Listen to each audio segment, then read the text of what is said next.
Hello welcome back. ഇന്ന് ഞാൻ ഒരു സ്പെഷ്യൽ പക്കവടയുടെ റെസിപ്പി ആയിട്ടാട്ടോ വന്നിട്ടുള്ളത്. നല്ല പൊങ്ങി വന്ന് നല്ല ടേസ്റ്റും പുറമേക്ക് നല്ല ക്രിസ്പി ഉള്ളിലേക്ക് നല്ല ടേസ്റ്റി ആയിട്ടുള്ള ഒരു ബീഫ് പക്കവടയുടെ റെസിപ്പിയാണ് ഇന്നിവിടെ ഷെയർ ചെയ്യുന്നത്. നല്ല ടേസ്റ്റിയാണ് കേട്ടോ കഴിക്കാനായിട്ട്. അപ്പോൾ ഇതെങ്ങനെയാണ് ചെയ്യുന്നതെന്ന് നോക്കാം. വീഡിയോയിലേക്ക് പോകുന്ന മുമ്പായിട്ട് ഐഫോൺ യൂസേഴ്സിന് ഒരു സന്തോഷ വാർത്ത കൂടി ഞാൻ പറയുന്നുണ്ട്. ഒരു അടിപൊളി ആപ്പാണ് ഞാൻ നിങ്ങളുമായിട്ട് ഷെയർ ചെയ്യുന്നത്. iOS യൂസേഴ്സിന് ഫോട്ടോ കൊളാർട്ട് എന്ന് പറഞ്ഞിട്ടുള്ള ഒരു ആപ്പാണ്. 100% ഫ്രീ ആയിട്ടുള്ളൊരു ആപ്പാണ് കേട്ടോ ഇത്. വേറൊരു ആപ്പ് നിങ്ങൾ ഡൗൺലോഡ് ചെയ്യുകയാണെന്നുണ്ടെങ്കിൽ ഇതിൽ ഒരുപാട് സ്പെസിഫിക്കേഷൻസ് ഉണ്ട്. Photo editing, college maker, graphic designing, അങ്ങനെ എല്ലാം ഇതിൽ നമുക്ക് ചെയ്യാൻ പറ്റും. ഒരൊറ്റ ആപ്പ് ഇൻസ്റ്റാൾ ചെയ്താൽ മതി. പിന്നെ ഇതിൽ സ്പെഷ്യൽ പ്രത്യേകത എന്താണെന്ന് വെച്ചാൽ വേറെ ആപ്പൊന്നും നമുക്ക് യൂസ് ചെയ്യാതെ തന്നെ ഇതിൽ ബാക്ക്ഗ്രൗണ്ട് റിമൂവറിനുള്ള പ്രത്യേക ടൂള് തന്നെയുണ്ട്. ഒരൊറ്റ ക്ലിക്ക് ചെയ്താൽ മതി. അതിൻ്റെ ബാക്ക്ഗ്രൗണ്ട് റിമൂവ് ചെയ്തിട്ട് നമുക്ക് വേറെ ബാക്ക്ഗ്രൗണ്ട് വെക്കാം, ടെക്സ്റ്റ് ചെയ്യാം, അങ്ങനെ ഒരുപാട് ഫെസിലിറ്റീസ് ഉള്ള ഒരു ആപ്പാണ്. അപ്പോൾ നിങ്ങൾക്ക് ഈ ഒരു ആപ്പ് ഇൻട്രസ്റ്റഡ് ആണെന്നുണ്ടെങ്കിൽ ഇതിൻ്റെ ലിങ്ക് ഞാൻ ഡിസ്ക്രിപ്ഷൻ ബോക്സിൽ കൊടുക്കാം. പെട്ടെന്ന് തന്നെ പോയിട്ട് ഇൻസ്റ്റാൾ ചെയ്തിട്ട് എൻജോയ് ചെയ്യൂ.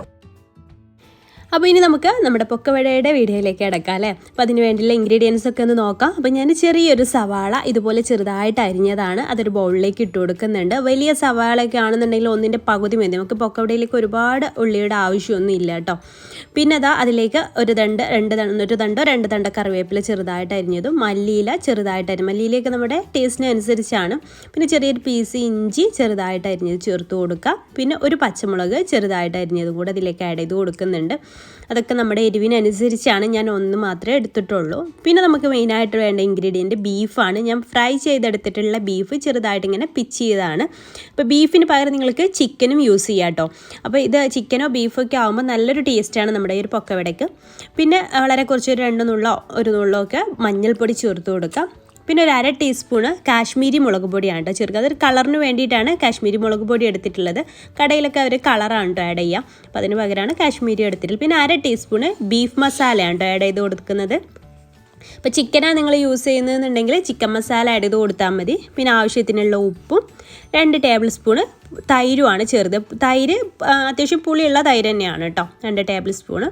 പിന്നെ നമുക്കിതിലേക്ക് വേണ്ടത് 1 കപ്പ് മൈദയാണ്. അപ്പോൾ നിങ്ങൾക്ക് മൈദയ്ക്ക് പകരം രണ്ടും കൂടെ മിക്സ് ചെയ്തിട്ടും എടുക്കാം. 1/2 കപ്പ് കടലപ്പൊടിയും അതുപോലെ തന്നെ 1/2 കപ്പ് മൈദ, ആ രീതിയിലും എടുക്കാം കേട്ടോ. ഞാനിപ്പോൾ കടലപ്പൊടി എടുക്കുന്നില്ല. പിന്നെ അതിലേക്ക് 2 ടേബിൾ സ്പൂണ് അരിപ്പൊടി കൂടെ ചേർക്കുന്നുണ്ട്. അതെന്താണെന്ന് വെച്ചാൽ പുറത്തേക്ക് ഇങ്ങനെ ചെറിയൊരു ക്രിസ്പിനെസ് കിട്ടാൻ വേണ്ടിയിട്ടാണ്. എന്നിട്ട് എല്ലാം കൂടെ കൂടിയിട്ട് നന്നായിട്ടൊന്ന് ഇങ്ങനെ മിക്സ് ചെയ്തിട്ട് ആവശ്യത്തിന് വെള്ളം കുറേശ്ശെ ആഡ് ചെയ്ത് കൊടുത്തിട്ട് മിക്സ് ചെയ്ത് കൊടുക്കാം. വെള്ളം ഒരുപാട് അങ്ങോട്ട് ആയി പോകരുത്. നമുക്ക് ഓയിലിലേക്ക് ഇടുമ്പോൾ അത് കറക്റ്റ് ഷേപ്പിൽ കിട്ടില്ല. വളരെ കുറച്ചിങ്ങനെ ആഡ് ചെയ്ത് നോക്കുക. ഇങ്ങോട്ട് മിക്സ് ചെയ്തിട്ട് ആവശ്യത്തിനനുസരിച്ച് വെള്ളം ആഡ് ചെയ്തിട്ട് റെഡിയാക്കി എടുക്കുക കേട്ടോ. ഇതിൻ്റെ മിക്സിങ് കറക്റ്റ് ആവണം കേട്ടോ. നമ്മളതിലേക്ക് ചേർത്തിട്ടുള്ള സ്പൈസസ് എല്ലാ ഭാഗത്തേക്ക് വരുന്ന രീതിയിൽ കറക്റ്റായിട്ട് തന്നെ മിക്സ് ചെയ്തെടുക്കുക. അതുപോലെ ഞാൻ പറഞ്ഞ പോലെ വെള്ളം കൂടാതിരിക്കാനും ശ്രദ്ധിക്കുക. അപ്പോൾ ഇതിൻ്റെ മിക്സിംഗ് എല്ലാം കഴിഞ്ഞതിന് ശേഷം നമ്മളിതിൽ ഒരു ഇൻഗ്രീഡിയൻറ്റ് കൂടെ ഇതിലേക്ക് ആഡ് ചെയ്ത് കൊടുക്കുന്നുണ്ട്. ഒരു 1/4 ടീസ്പൂൺ ബേക്കിംഗ് സോഡയാണ്. നിർബന്ധമല്ല, ഓപ്ഷണലാണ്. അപ്പോൾ അത് ചേർത്താൽ ഒന്നുകൂടെ സോഫ്റ്റ് ആവുകയും ചെയ്യും, ഒന്നുകൂടെ പൊങ്ങി വരികയും ചെയ്യും. കടയിലൊക്കെ എന്തായാലും അത് ചേർക്കുന്നുണ്ട്. അപ്പോൾ നിങ്ങൾക്ക് വേണമെന്നുണ്ടെങ്കിൽ സ്കിപ്പ് ചെയ്യാം കേട്ടോ. എന്നിട്ട് നല്ല ചൂടായിട്ടുള്ള ഓയിലിലേക്ക് നമ്മൾ സ്പൂൺ വെച്ചിട്ടോ അല്ലെങ്കിൽ കൈ വെച്ചിട്ടോ ഇങ്ങനെ ചെറിയ ഇതാക്കിയിട്ട് നമുക്ക് ഓയിലിലേക്ക് ഇട്ടിട്ട് ഫ്രൈ ചെയ്തിട്ട് എടുക്കാം. ഇതൊരു മീഡിയം ഫ്ലെയിമിൽ ഇട്ടിട്ട് ഫ്രൈ ചെയ്തെടുത്താൽ മതി. നല്ല ഹൈ ഫ്ലെയിമിലും ഇടണ്ട, ലോ ഫ്ലെയിമിലും ഇടണ്ട. പെട്ടെന്ന് തന്നെ കുക്കായി വരികയും ചെയ്യും കേട്ടോ. പെട്ടെന്ന് തന്നെ ഉൾഭാഗമൊക്കെ കുക്കായി വരികയും ചെയ്യും. അപ്പോൾ എന്തായാലും നിങ്ങൾ ഇതുപോലെ ഒന്ന് ട്രൈ ചെയ്യാൻ മറക്കരുത്. നല്ല ടേസ്റ്റാണ് കേട്ടോ.